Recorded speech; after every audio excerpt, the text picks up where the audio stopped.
Picture it. It's the 80s. You're young and idealistic, and you're dating a porn star. Kind of a strange experience going out to dinner with a porn star because people recognize him. And then they try to pretend that they don't recognize him because they're embarrassed, because he's a porn star. So there are lots of furtive glances and giggles until he eventually gets up from dinner and goes over to their table to greet his fans, and then it's just annoying. Once, in a fit of madness, you take him to a family dinner at your Aunt Dee Dee and Uncle Dutch's house. You are mortified when you realize that they, too, recognize him, and they treat you like you're dating Tom Cruise. They take photos of the two of you together that they then develop and frame and hang on the living room wall. And the sex, truth, it's okay. Not amazing.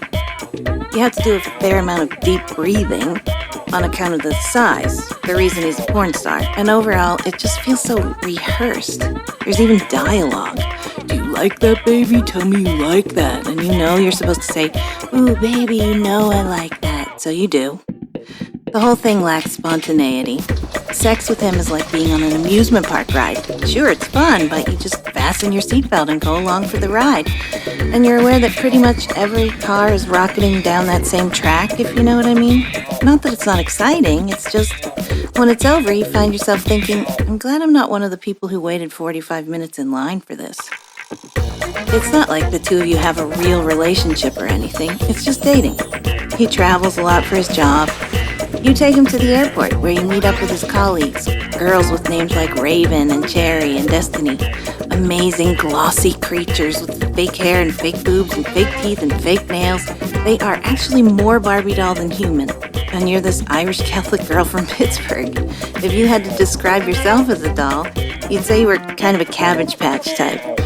Sure, you feel inferior, and it's not like you're wondering, did he sleep with her? Because you know he slept with her, and if you wanted to, you could stop by the video store, pick up a movie, and watch the whole thing frame by frame. But you don't stop by the video store. You just go back home, alone. You tell yourself he's just a guy who's away on a business trip. There are no late-night phone calls to tell you he misses you, no cards or notes or weekend visits, which is okay with you because it's not like you have a real relationship or anything. And then one day, while he's on location in San Francisco, you meet someone. The new guy is as far away from a porn star as he could possibly be. He's Mr. Clean Living, and you like him. You start seeing each other. On one Saturday night, he stays over at your apartment. Sunday morning, while you're having coffee with Mr. Clean Living, you get a buzz from the call box at the front door of your building. It's the porn star surprising you. He wants to come up to visit. Now isn't the best time, you say. Being a man of some experience, he catches on fairly quickly. Is someone there with you? Actually, I do have a friend here right now, you say. Are you him? I don't believe this. You try to get him to calm down because he is, after all, screaming into the call box in front of your apartment building. But he doesn't calm down. Oh my God, you're him. I can't believe you would do this to me. I really cared about you, but it's over. Because I'm not fucking anyone but you. Outside of work, I mean.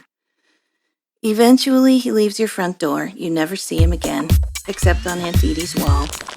And then the reality of it sinks in. Your boyfriend, the porn star, broke up with you because you were too promiscuous. Your mother would be so proud.